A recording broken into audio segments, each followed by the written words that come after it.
All right, Shalom. I want to give all praise, glory, and honor to Yahweh, Bahashem, Yahweh Shai, Bahashem, Kakadash. Double honors to our apostles and elders, a great millstone who does lead and rule well.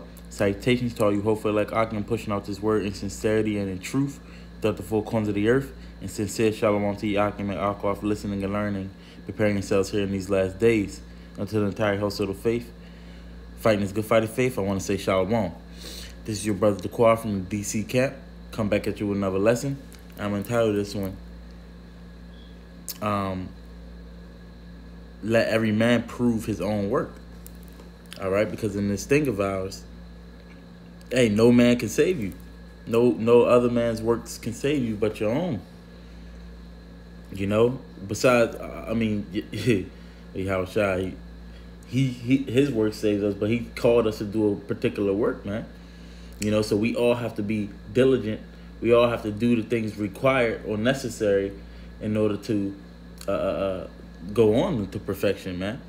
You know, in order to receive salvation, in order to receive our reward or our penny. So, Lord willing, this is not going to be a long lesson, but it's just a little bit of a, you know, exhortation or encouragement to keep going, to keep your foot on the pedal, man.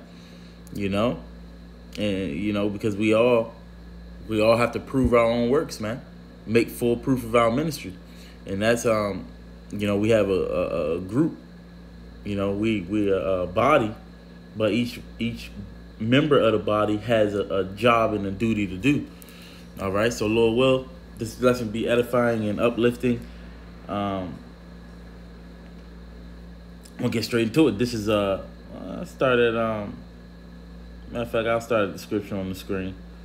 This is Galatians 6 and verse 4.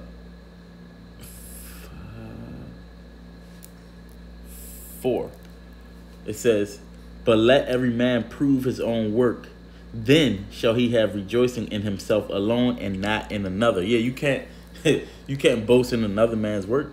You know, what about you, man? You know, we supposed to know this thing for ourselves. Okay? You got the you know, apostles, the elders, they on fire, man. But we have to be on fire just as they are on fire. You know? It says, where am I? Move it up.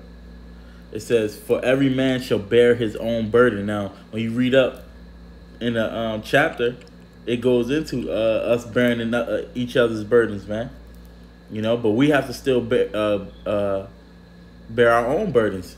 How Shai said that we have to carry our own cross, man.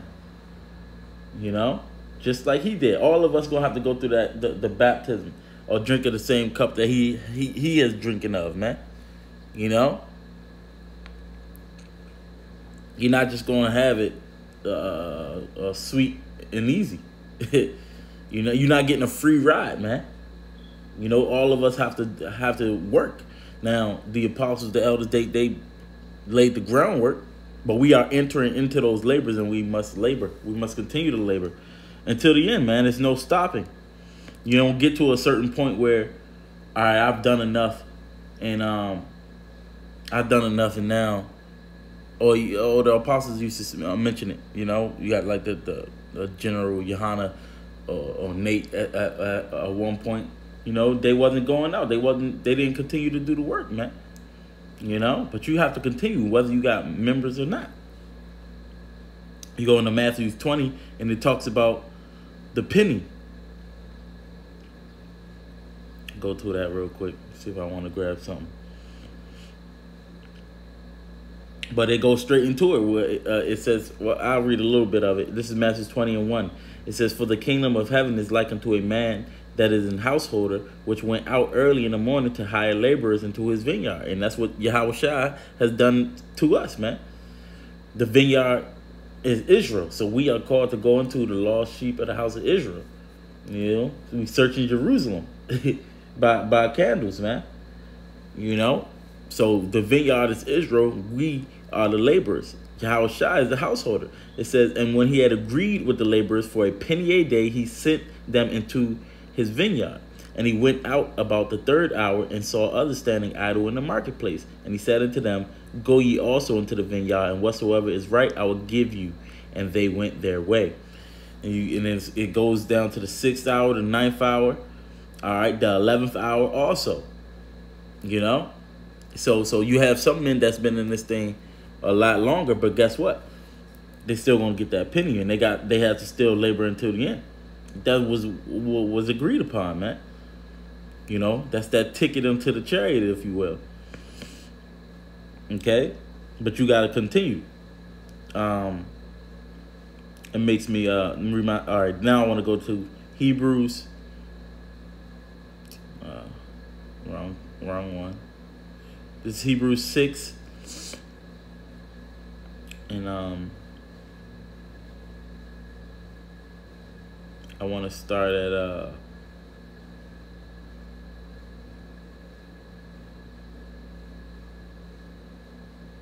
I'm gonna start at 10.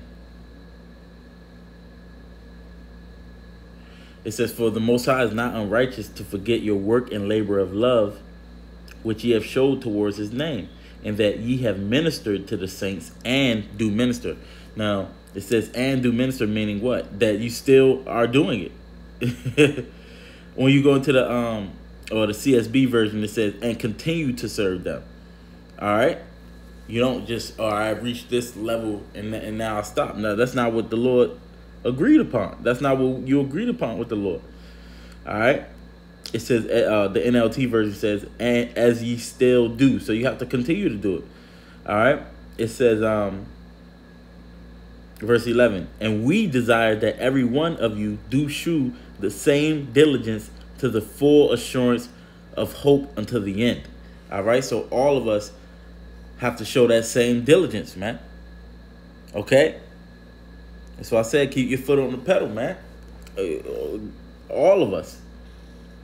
Especially now in these times, man. But we all must show that same diligence. All right? That diligence, that what? In 2 Peter 1 and 10, it says, give diligence to make your calling and election sure. For if you do these things, you should not fall, right? You should never fall, right? You know, so that's that same diligence. And we all need to show that same diligence so that we won't fall. But if you're not showing that diligence, don't think that just because another man's works, you know, because sometimes you'll see a lot of brothers, you know, do a videos or all right, they, you know, so you don't have to do it since it's already been covered. Or you don't have to go to the camp because, you know, some people are at the camp already. Nah, man. You know, you have to make full proof of your ministry as well. It says to the full assurance of hope until the end. So let me get a comparison with that one. Where'd it go? Yep. It was one of them that I read.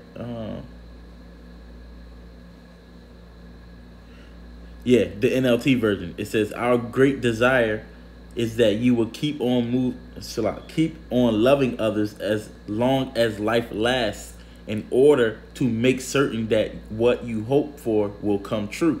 In order to make certain that what you hope for will come true, to make your calling and election sure. You have to show that same diligence. You have to keep showing that brotherly love. Keep doing the work, man. You know? In order to make certain what you hope for, which is the kingdom, will come true. That we inherit these promises, man. That when Yahushua comes, we get the gifts.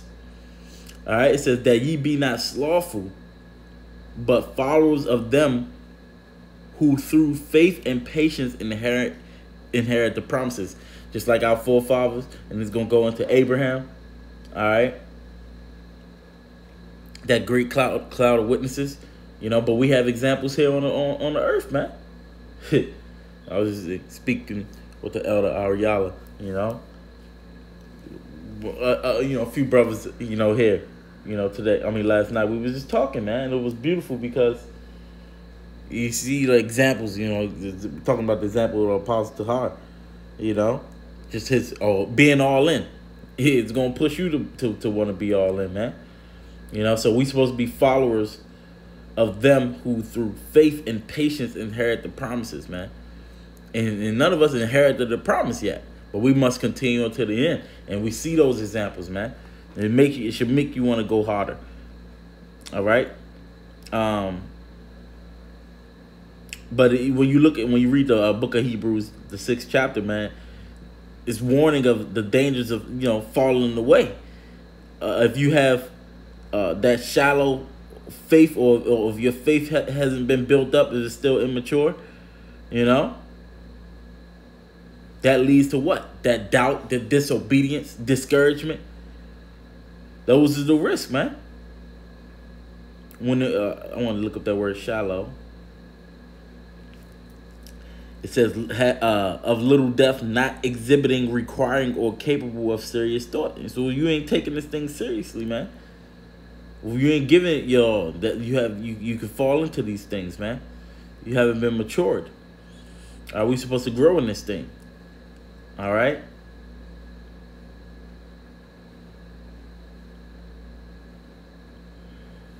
This is Philippians 2 verse 12. It says, wherefore, my beloved, as ye have always obeyed, not as in my presence only, but now much more in my absence, work out your own salvation with fear and trembling. All right, so we have to work out our own salvation.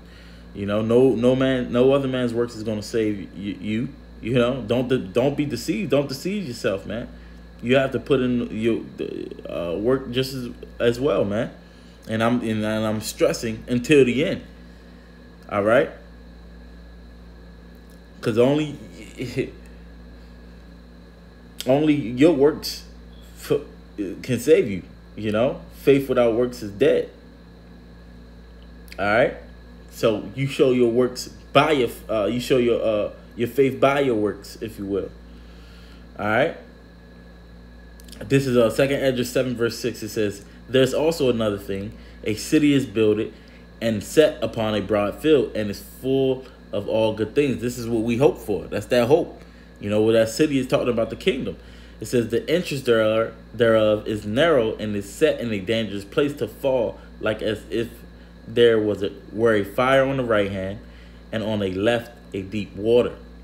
And this is that straight gate, man. Not many people is going to be able to go into the straight gate, because it requires work,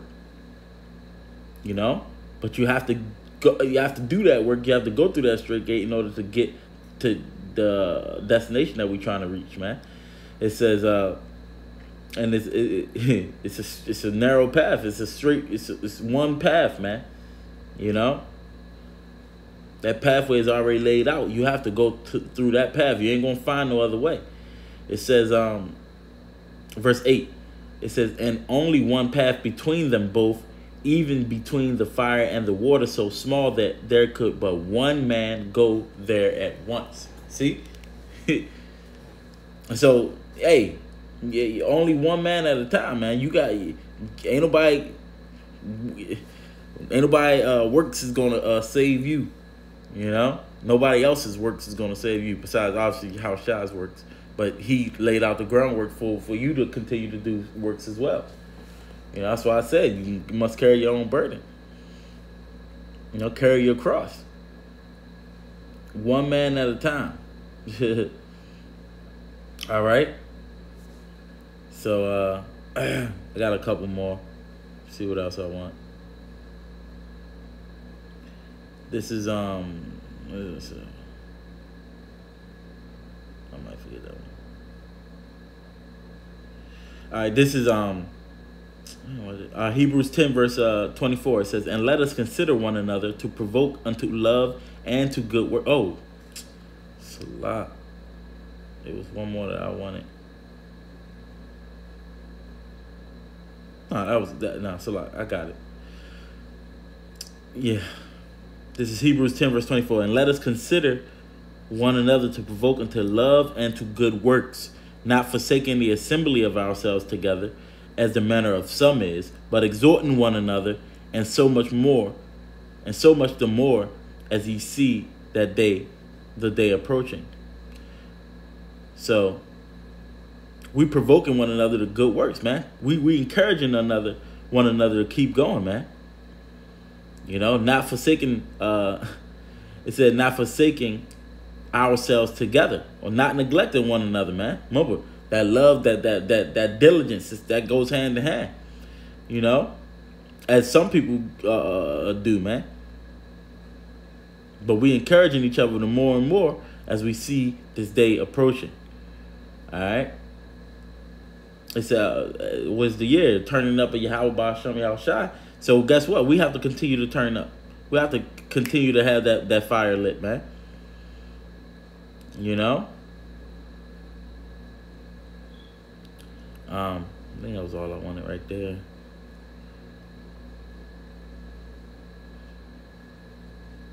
Scripture say what? That we shall endure unto the same that, but he that shall endure unto the end, the same shall be saved, man.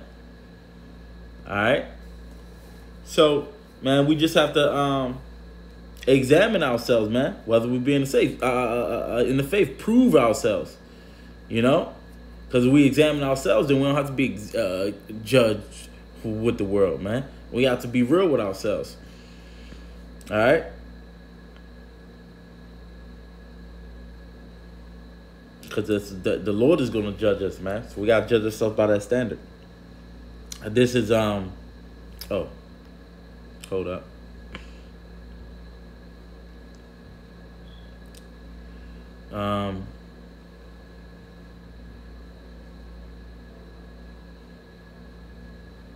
Okay. So I don't need that one. This is Jeremiah 32, verse 19. It says, great in counsel and mighty in work, for thine eyes are open unto all thy ways, all the ways of the sons of men, to give everyone according to his ways and according to the fruit of his doing. So the Lord is watching us, man. Don't never forget that, man. You know? At the end of the day, the Lord is the one that came up with the standard and gave us our marching orders, and he's watching us. He knows if you being idle or not. And he's going to reward every man according to the fruit of his own doings, man. According to his own ways, according to his own work, all right? So I'm going to close on this one. This is Revelation 22 and verse 12. It says, and behold, I come quickly, and my reward is with me, to give every man according as his work shall be. All right, so be not deceived, man. That which ye sow, that which is you going to reap. Okay, so continue to show that diligence and emphasis on until the end. All right. You know, prove your own works. So with that, Lord willing, was edifying. Until the next one, I want to say shalom.